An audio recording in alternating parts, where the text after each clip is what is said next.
and we are here live on this brand new video that we are doing a tutorial on how to draw Wolverine. Just want to show you guys real quick. Pencil $2.99, eraser $2.99, electric eraser.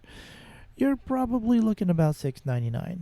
Yep, that's by Helix, and that's something that I do like to use. And the retractable eraser is cool too, but I don't like using the back of the pencil because that eraser sucks. Anyways, I'm using an 11 by 17 size of the paper. 11 by 17. Now what we're going to do here is start the head of Wolverine. This is a portrait of Wolverine, and just keep a nice good spherical shape. I like to start off with a cool sphere. And then we're going to create the invisible jawline that's there, that connects to like the head, and that's where the cheekbone is. This is where the cheekbone's going to be, and right away when you see that little connection with the cheekbone and the sphere, then you know where the nose is going to be. The nose is probably going to be about 2 inches to maybe 2.5. Now what we're going to do here is we're going to continue to create and start on the nose, and he is wearing his mask. This is Wolverine in the X-Men without hair. He will be wearing the yellow mask with the black thing that goes around his eye. So we're going to start off here with the under the nose area and then his lips. Facial expression is really important. You guys know that facial expression is everything. It is congruent, it is parallel, it is important to the structure of the facial dynamics that you are trying to accomplish with your readers, with your viewers, with your fans. So we're gonna use, the pen with a very light strokes as we continue to finish later with the illustration. Now we're gonna go on to the jawline. The pressure of the pencil, still light sketches, because obviously we are not there yet.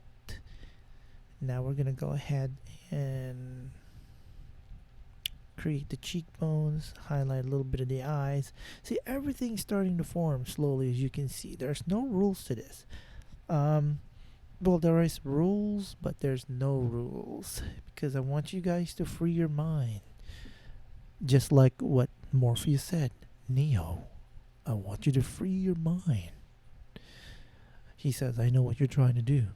You're trying to free my mind. I love the Matrix.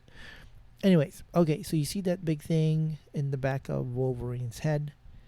Yep, that's part of the mask, and we're going to create like maybe the little stitches that he's got on his yellow mask. And let me turn. Okay, here we go. We're going to go ahead and continue back with the mask and back onto the jawline. And guys, whatever you do, don't forget facial expressions. That's so important. You must keep that in mind whenever you guys are illustrating faces. Now we're going to go on and continue with light outline on the neck, and then back into the eyes over here. See, I could continue on with the neck, but I'm not gonna. It's like I'm all over the place with this face because I get excited, it just depends on how you feel. This is Wolverine from the X-Men, and he's one of my favorite characters. And right there, as I'm trying to explain to you guys everything, you can jump around literally from the head to the nose to the inside part of the mask, which is by the nose. But anyways, there's no rules. Just have fun. Free your mind, Neo. Free your mind. Now for me, when I'm creating these light lines and I'm getting ready to get into the heavy lines, or maybe work on other areas, I don't like those little messy lines. I don't know why. I just like to keep my artwork super clean. So keep in mind, this is a tutorial for beginners, guys. There's no rules at this time. Just free your mind. You notice here I'm outlining a little bit of his mask, and then I went from the eye and back to the mask. And then I'm going to go back here now to the nose. So I'm all over the place with Wolverine. That's because I'm having so much fun. You know, yeah, I'm having so much fun and just doing this for you guys. Yep. So whoever's watching right now, hopefully later on it'll be millions of people. This is a new channel. And I recently got inspired because of what my nephew was telling me about this new media that he works for. It's a cool place. You guys probably heard it before. It's called Twitch. But I'm just now starting my platform here for YouTube, and I like YouTube. I use YouTube every day. It's a good way to really reach out to the general fans, the general audience, and be able to connect with people and send your message out. So my message is keep drawing, keep drawing, keep drawing. Now, if you notice here in the drawing, I am now starting on the heavy hard lines. And wherever you think there's going to be a shadow, keep it thick. And if you want to show emphasis and dynamics on the lines, you want to keep it a thick line. And it disintegrates towards the end like a feather. So here's the nose. You know that the light is going to be above him, so we're going to be able to be able to see a little bit of shadow underneath the nose and by the cheek area near his cheeks, and those lines right there that I'm doing. You guys got to keep it nice and straight. You know, that's super important. Now back to the eyes again. Let's do the little bit of the shadow here. Give him a little bit more dynamic. See, it's starting to form. I'm pretty excited about it. So far, it's starting to turn out pretty well.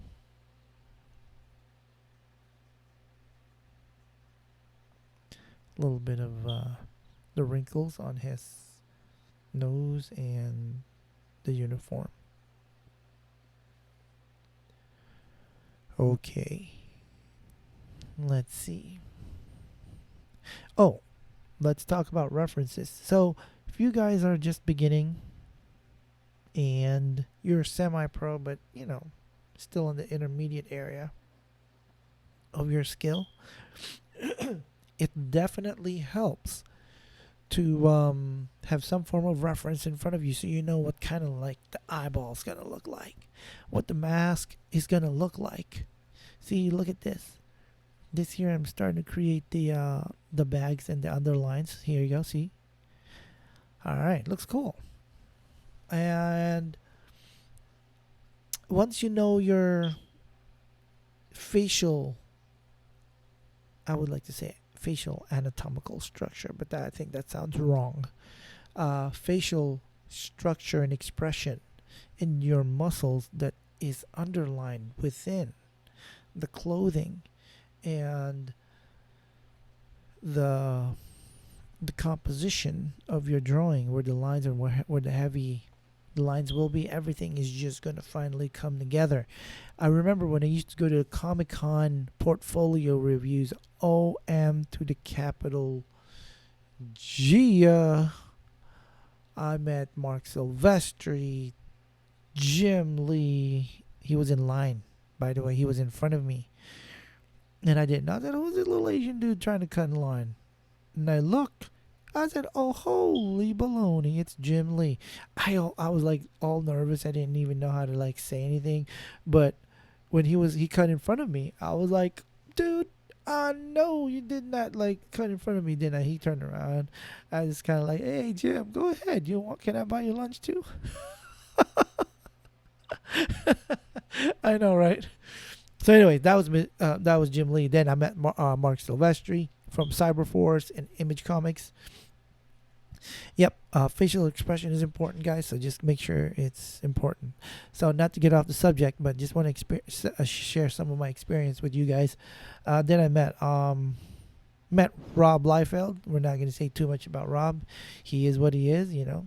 He does what he does. He does what he does. He's cool. Yeah, met him. And I also met the man, the legend, Todd McFarlane. Check this out. See the details on there? Looks good, right? Okay, so just keep drawing, guys. Keep watching this video. We're getting into the lines and the heavy mask and the heavy lines and the heavy shadows, because we're starting to finally solidify what Wolverine looks like here.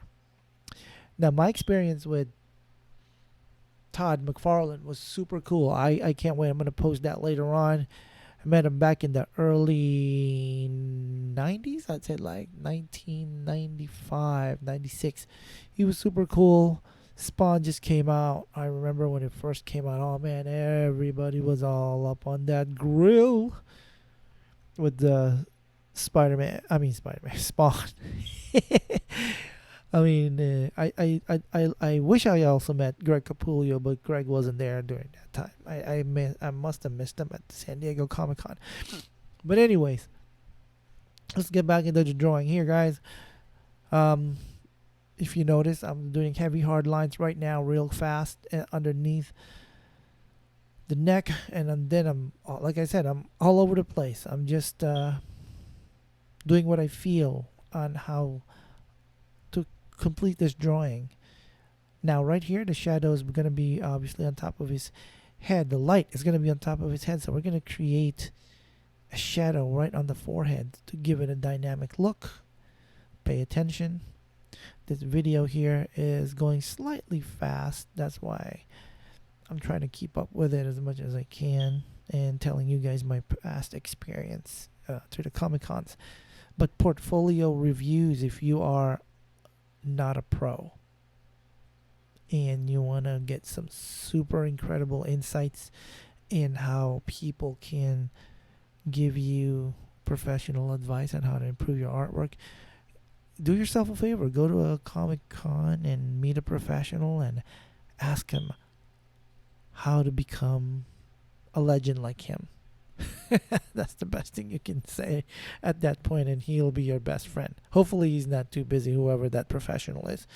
But I met Michael Turner for Fathom. Oh man, what an amazing artist.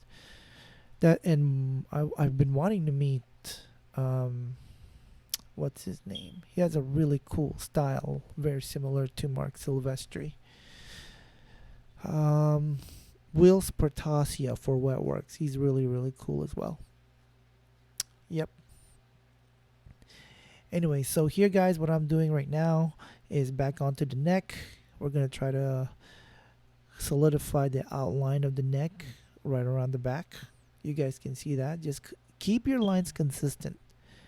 If you notice, they're all consistent, and now we're going to get into the real heavy outline in the shadows so we can give a superimposed dynamic feel on the neck. And reference your necks, okay? I'm going to go really fast here and talk to you guys about necks and references. So what you want to do is get a book out there, go to Barnes & Noble, or if they still exist, or Walden's book if they still exist, or Borders. I think Borders still exist. Yeah. Get a book out there, or go to your local library and look at illustration books that dissects the neck, so you guys know what necks would look like and cartilage would look like, or just do a selfie. It doesn't matter. And know what it looks like. Use some form of references, or you can use your best friend, Google. Ask Google neck references, and it'll show you all the cartilage that you need, and draw that. So that way, when you're about to draw Wolverine or anybody else, like what I'm about to draw next is Deadpool. That's right. I'm going to draw Deadpool. It's for a cool fan. He's a 9-year-old. And I want to teach him how to draw Deadpool next. That's right. I'm a friend of his mom, Sarah. They're really great friends of mine.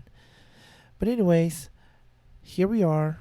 We're going to shade this dark, heavy part of Wolverine's mask, because that's really important, and it'll show the dynamics in some form of 2D effects.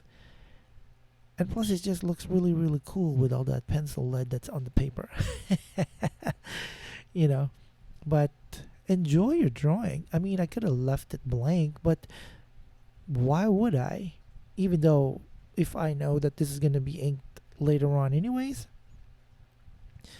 then why color it with shade it with pencil? But for me, I want to do this for you guys. I want to take the time and shade it anyways. And then later on, I'm going to color this bad boy in Photoshop, scan it and ink it and do what you got to do. But for me, I'm going to color this on Photoshop and give you guys a cool idea of what it looks like for me when I'm coloring it. But that's for the advanced level. Okay, so we got a solidified look here of Wolverine. I think we are going to be almost finished. Contemplating now on what areas I need to work on, like maybe the nose over here. Couple of lines here and there. Keep the lines congruent, and the pattern has to match, obviously, because again, it's all muscle patterns, it's clothing patterns, the mask patterns. Those are the things you guys want to keep in mind. And there you go. That's what we have so far. We're almost finished here, and extending the shadows underneath the cheekbones, and then a little bit of shadow underneath the eye over here under the mask, and that's it. You guys, whatever you do, click like, subscribe, and keep watching, keep drawing, stay happy. You guys are awesome.